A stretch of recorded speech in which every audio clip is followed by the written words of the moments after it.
Hello and welcome to Speaking of Spirits. On today's podcast, we're going to talk about using herbs to stay healthy. Please use herbs with your doctor's consent. Some herbs can negatively impact your body when you combine them with traditional medications. Nothing in this podcast constitutes medical knowledge or information.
Hey everybody, this is Colleen with Speaking of Spirits.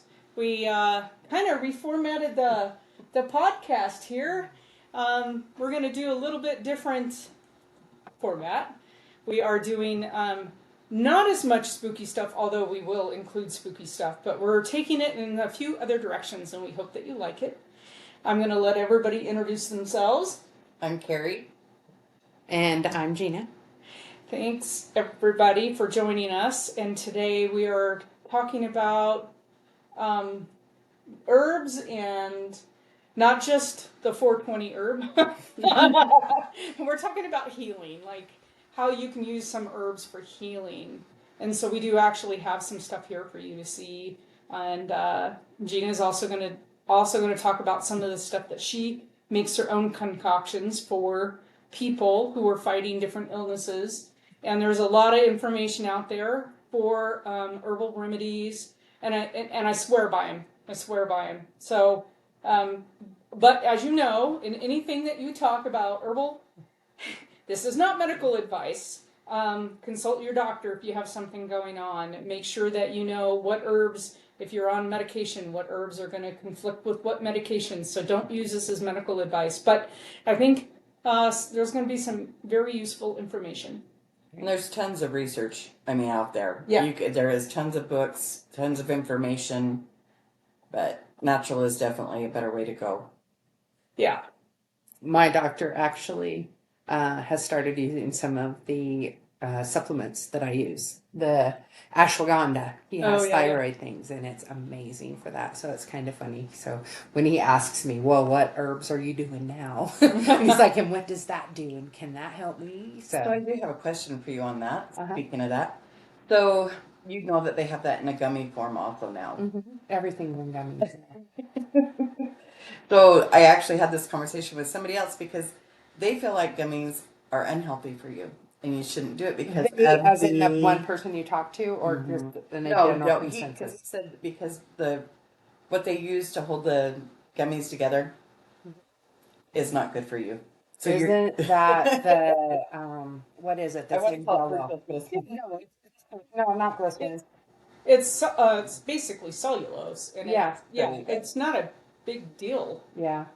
What I think, I like it more like basic natural, but I've used the gummies in vitamin C. I've used the gummies in the ashwagandha. I've used it in the elderberry. It tastes good. And so people, when things taste good, are more likely to be using it regularly. Right. But I didn't notice a better or worse with using it. The gummies are more expensive. I like to buy my encapsulated ones either in bulk, or else I buy the powder and I encapsulate it myself, or I make it into I'll mix, say for example, just as a daily routine for myself. I do ashwagandha, I do turmeric and ginger, and so sometimes I'll mix those with a little coconut oil, not the liquid, but the solid, and make it into like its own formed capsule and take it. I'll mix it in with tea That's a and good take idea. it that way. And because the coconut oil is very good for us, raw honey is very good for us. You can throw a little lemon in there. Right now, one of the things that people are realizing is black pepper and cayenne pepper really help your body to absorb those better. And the cayenne pepper is supposedly has all kinds of different Healing benefits to properties. it. So, sometimes I just get up in the morning and make like, I don't do a full cup of tea because it kind of tastes yucky.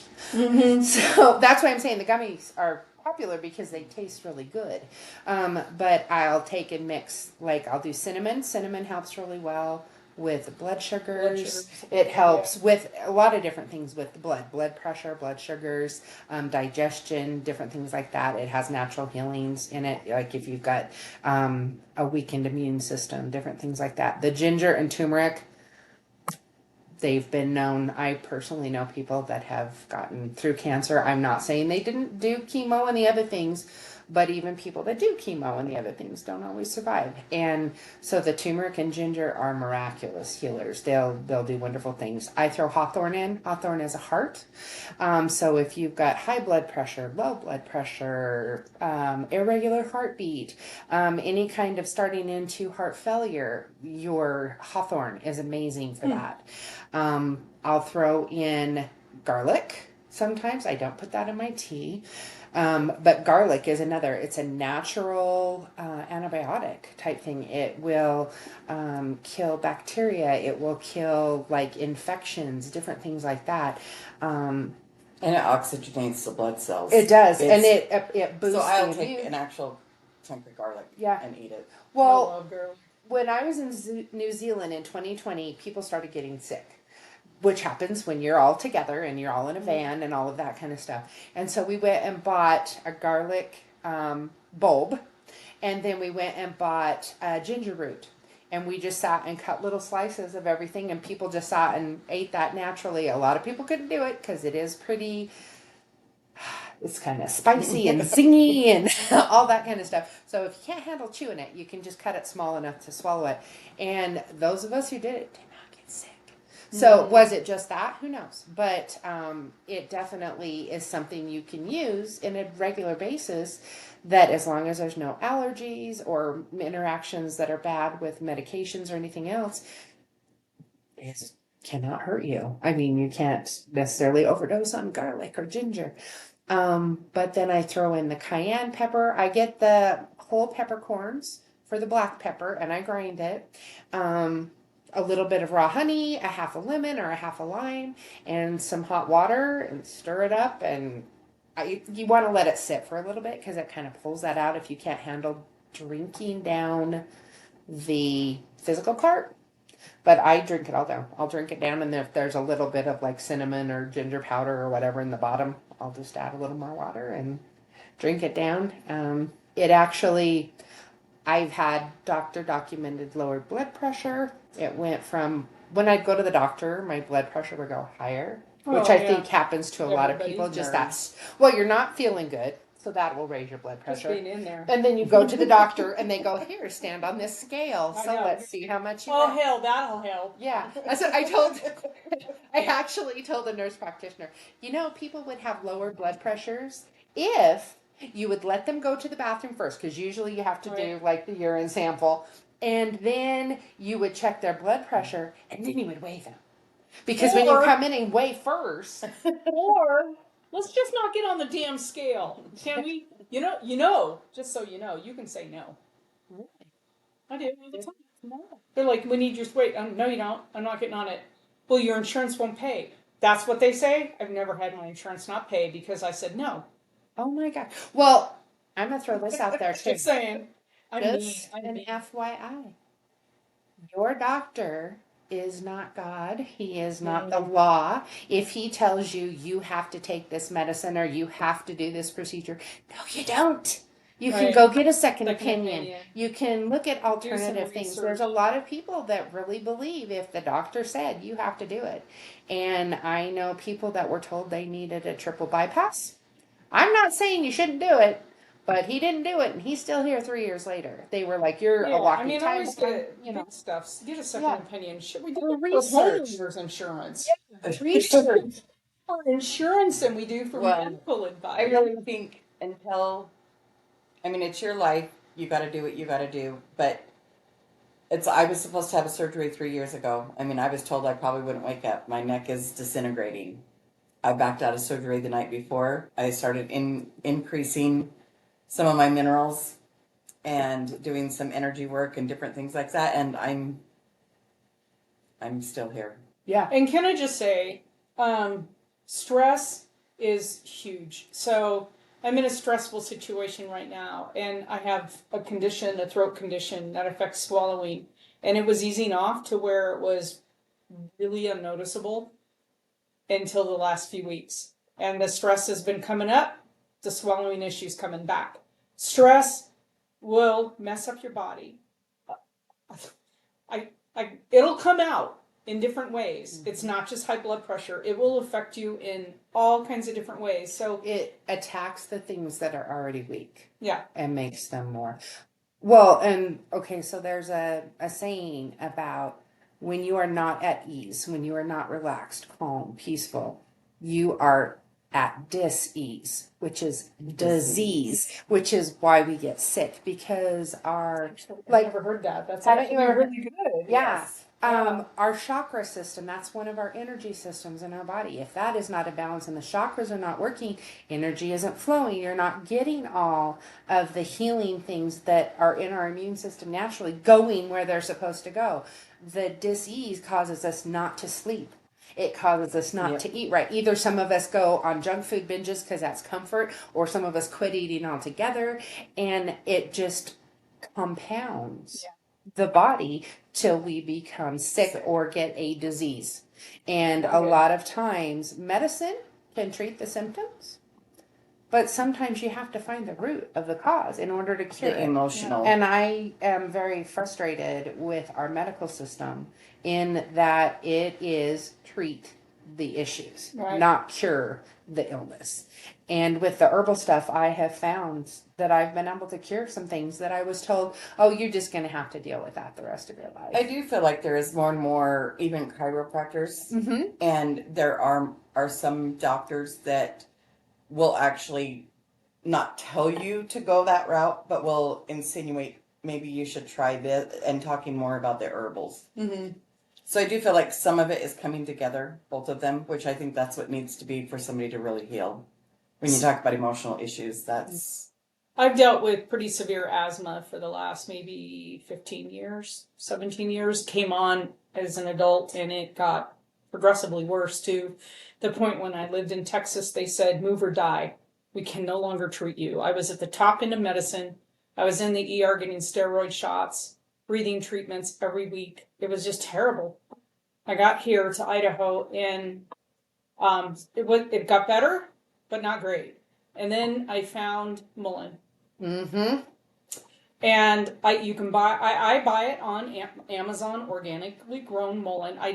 It grows in all 50 states, but you never know where pesticides been. So like even in my yard, I won't harvest it because I just won't. So I buy organically grown mullein. I make teas when I feel like I'm getting bronchitis, drink it every 2 hours. I even put rosemary in it sometimes. Rosemary You told me is to. miraculous. And like every 2 hours for 24 hours, and boom, the respiratory issues are gone. I take mullein drops every day under the tongue, and I maybe twice this harvest, I was on an inhaler twice. I went from That's that really well. to being...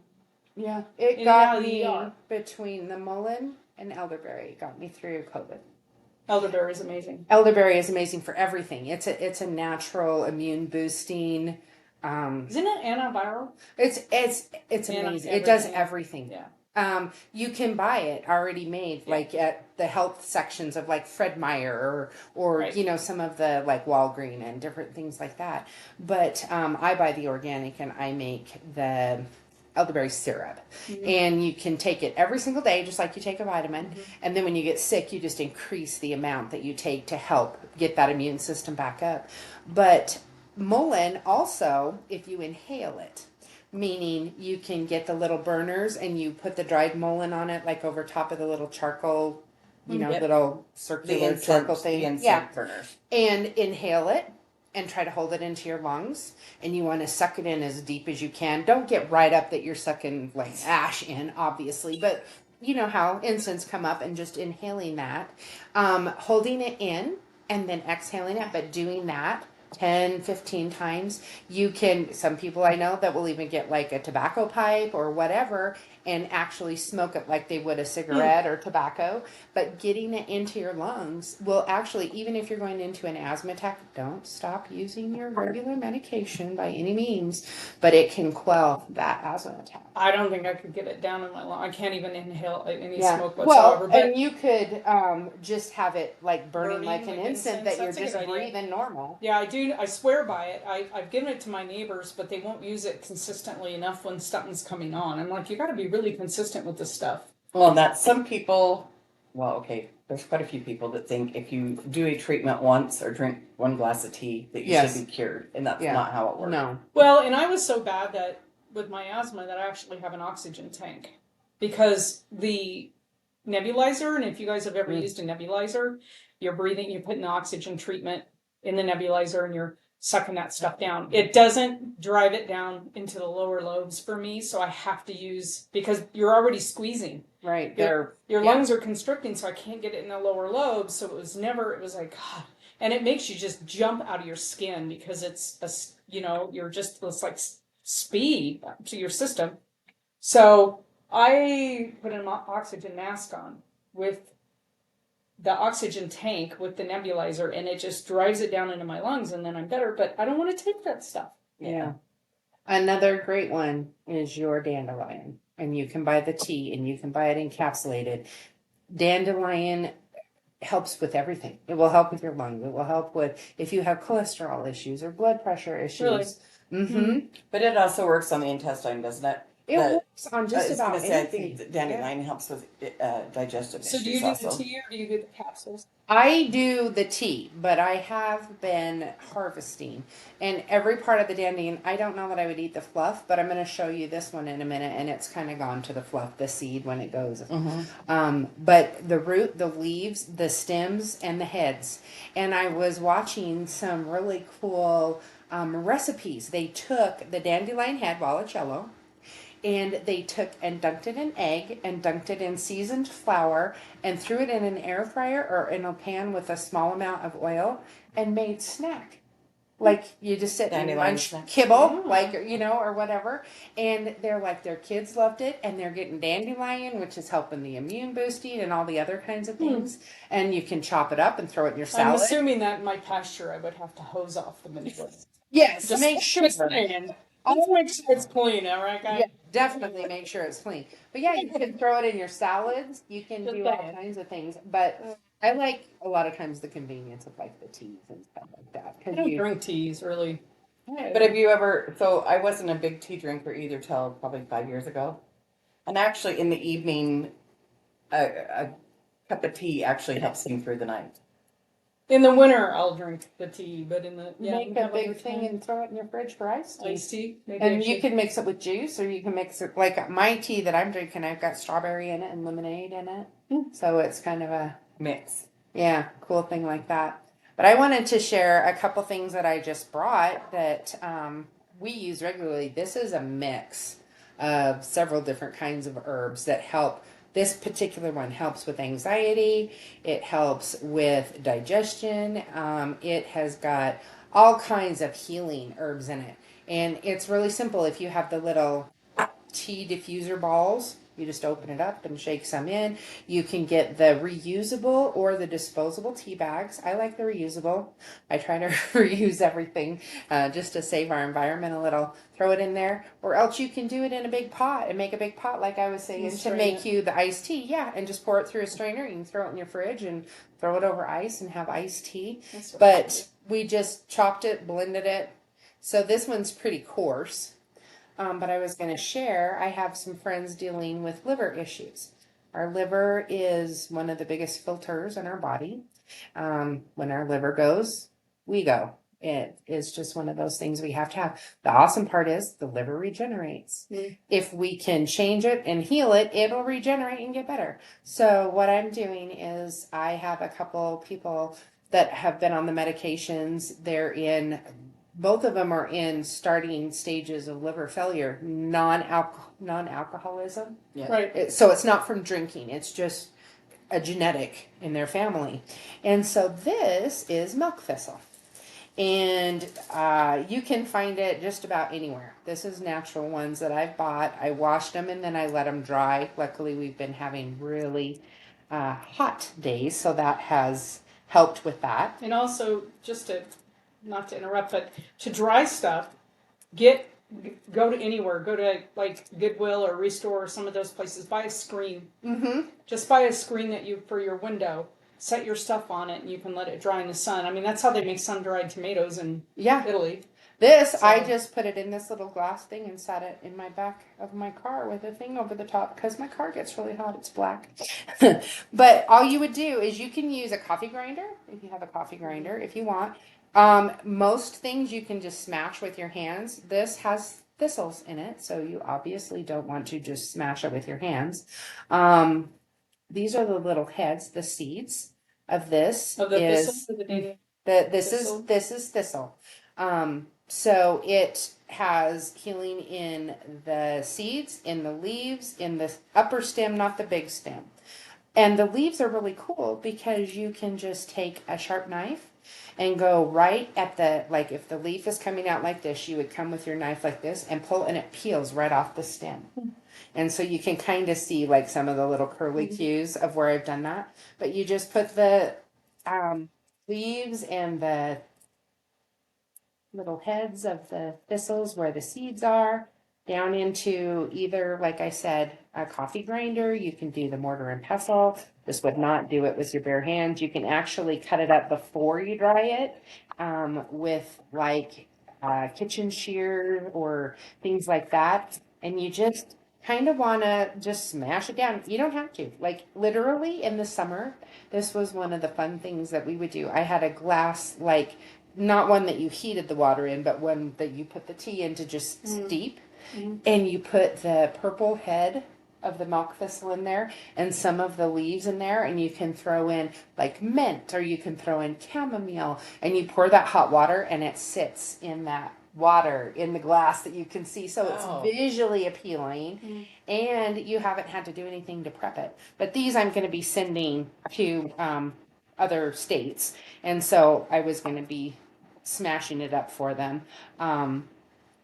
It doesn't have to be terribly small. It kind of depends on what's easy. I like the smaller. You can put it in a container and store it a lot easier. But just be careful with the thistles on this, but that is what gets in there. It helps detox your liver. It helps to detox your gallbladder and your pancreas, which those are all vital in our digestive process.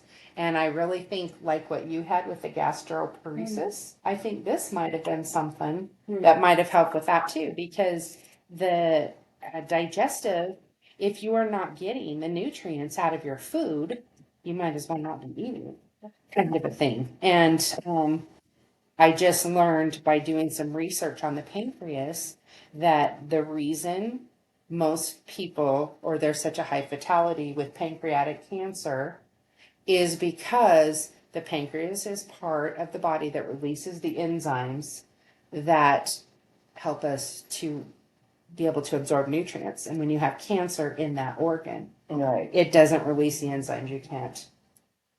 I'd fall. All right. So one of the other things that I do when I like the mortar and pestle, it's a lot more work, but I like it because I can put my energy into what I'm doing. And so clockwise, as you grind, adds to what you're doing. Counterclockwise removes. So when I'm doing it, I usually think it, but I can say it. I'm going to say it today so you can all hear what I'm doing. But when I'm going negative, I'm asking that the illness or whatever is defective in the liver be removed, be healed, be released by the body. So it's the intentions. And so again, counterclockwise is what removes, And then I'll put the positive. I'm sending healing. I'm sending love. I'm sending light. I am making this so that the body can utilize it to its benefit. And you can do that in the morning, just having a cup of coffee or something. You put, whatever, if you like Whiskey? anything in it, there, you put your whiskey in your Jameson and your Irish cream together and call it coffee, whatever. Yeah. And if you stir it clockwise, I'm going to have a great day. Today's going to be productive. Money flows to me. Life is awesome. Backward, I am going to get over this addiction to junk food. I'm going to not stay up attached to my telephone at night. I'm going to get some good rest. So the counterclockwise is to what we want to get rid of or change or heal. And the other direction is what we want to pull in. And so it's something that's very simple. Anyone can do just to direct our energy into what we're hoping to accomplish and manifest. So you grind up your thistle, your milk thistle, and then you make a tea out of it. And you can add other things as you research to find out what will help you. And is there any, I mean, if you make, like, let's say you make some iced tea. How long do you think it's good for in the fridge? Most tea, you want to have it in a clean sealed container. I would say you would have 3 to 5 days probably. And most people, if they drink iced tea or you wanting to drink this every day, you're going to have it gone in 3 days of time. Yeah. The other thing is when it's dried, as long as it's in a clean, dry, airtight container, tea lasts forever. There's these wonderful expiration dates. Those are part of our federal government to make sure we don't get bad food. I say it's also a means of making sure we continue to buy stuff because, oh, look, it expired. But did it really? Kind of a thing. So your dried herbs, back in the day when grandma made homemade remedies, they didn't go, oh, it's been 2 weeks. I need to get rid of this. They stored it in their airtight containers away from heat, away from light, and it lasted until it was gone. So you got to use your intuition, your mind, your knowledge, all of that kind of stuff.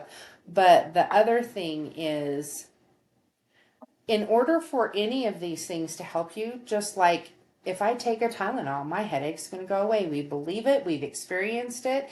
And so when we take a Tylenol, most of the time our headache goes away. The same with these kinds of things. This is going to help my liver to get better. And you believe that. I'm drinking this tea to make myself more healthy. The belief in things is as powerful as the thing itself. If we don't have a trust and a belief in it, then it doesn't give us the full benefit. Huge disclaimer, make sure you try a tiny bit of anything before you take a whole lot of anything. Allergies, you never know what you're going to, especially if you've never had something before. So before you go and drink an entire cup of this, make some up, take a teaspoon or so and just swish it in your mouth. If you feel anything weird, don't drink it. I mean, that's like with anything. I love how they say on all these medical commercials, do not take if you're allergic to. Well, no shit. Yeah. You know what I'm saying? Yeah. But I guess you have to put the disclaimer because there's going to be somebody, so I'll be told you to take all it. swelled up and my it's like, Maybe that's not a good thing. Yeah. Just saying. And we have different allergies. And sometimes when our body is totally out of balance, we're going to be more likely to have allergic reactions to things. Yeah. Well, awesome. We're going to continue these discussions of different herbal stuff that we use and are, as we try them to let you know how our benefits are, what the benefits are for us. And if you have tried anything, we would love you to message us and let us know.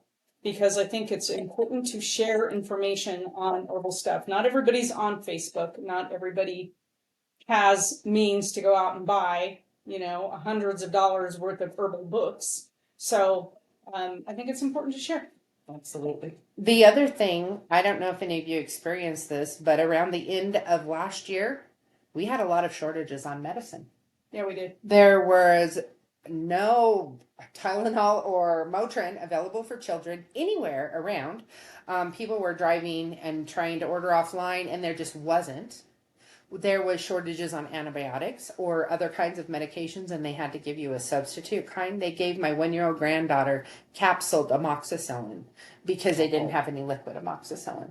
So having access to things like this in the event that things are not available, which very much unfortunately is a possible reality, knowing these kind of things, it could be the difference. I mean, especially with an infection, a bacteria, something like that, to know I can take garlic supplement or I can just eat freaking 3 cloves of garlic 3 times a day and be doing better. So Well, and I just want to caution everybody to if you don't know the plant species that you are harvesting, don't harvest it.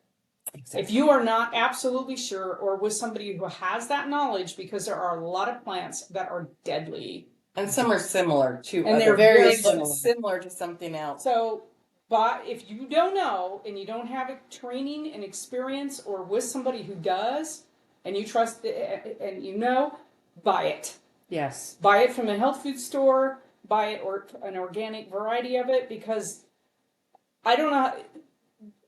For example, nightcap with the mushroom.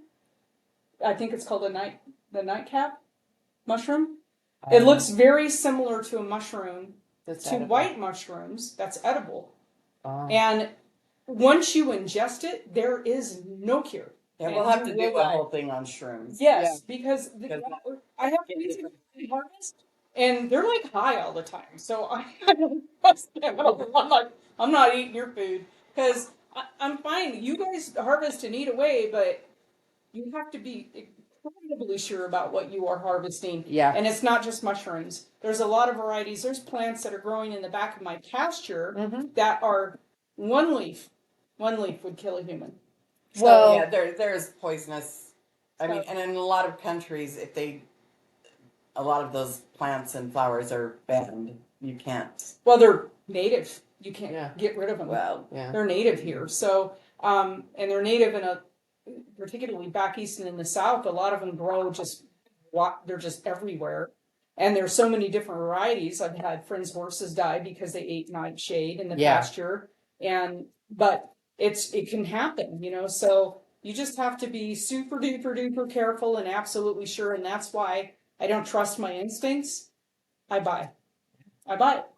Well, and there are apps that you can get on your phone where you take the picture of it, and it tells you. but still, if you're not, it's like anything else. If you haven't studied medicine, don't try to do brain surgery on your friend. That's an extreme exaggeration, but seriously, it's less convenient and probably a lot more expensive to buy it. But how expensive is death? Or being like super sick. Right. Even and tomatoes are part of the nightshade. Right. And if you eat the leaves and the stems of tomatoes, you can get sick or die. But you can eat the tomato. Right. Yep, exactly. So you have to be super careful. Just super duper careful. But anyway, buy it online if you don't know. There's a lot of stuff that you can do. We're going to help you research this stuff as we go along and share the knowledge. Yeah. Well, and for example, like I said, I work a lot with elderberry. If none of you have ever seen it, elderberries are tiny. Itty-bitty. They're like, the size of maybe tapioca. Kind of. They're a little bigger than tapioca, but they're like way smaller than blueberries. They're itty bitty. Right. To actually go out and pick those You're and harvesting process for them, hours. Yeah. order them organic. I get them in dried bags. It's amazing. It's amazing how much easier. Do you get them off Amazon, or where do you get I them? usually order through Amazon, but a lot of the I don't know if you call them greenhouses, but that's what they do is they sell organic foods. Whether it's elderberry, and you can buy just dried elderberry, and you can buy organic elderberry. You have to trust whatever it is. The same with any of the other kinds of things, and you can buy it in the bulk bag. Like right now, I have my turmeric, my ginger, my cinnamon, all in a big bag. And it comes and it's organically harvested. But usually I start on Amazon. Sometimes I'll go directly because it'll say this is sold by such and such a place, and you go directly to their website. Sometimes you get a better price on their website, and sometimes you get a better price on Amazon because you'll get the shipping. So it just kind of really depends. Okay. Well, we hope you like this episode, and stay tuned for more coming your way. You've been listening to Speaking of Spirits, powered by Pocatello Paranormal Research in Pocatello, Idaho. Thank you for joining us today. We're glad you could be here. If you're enjoying the podcast, please do us a favor and go to whatever platform you are listening to the podcast on and give us a review. We prefer the 5-star reviews. This helps us know how we're doing, and it helps others to find the podcast. Thank you for joining us, and we hope to see you on our next podcast.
Ha ha ha ha ha.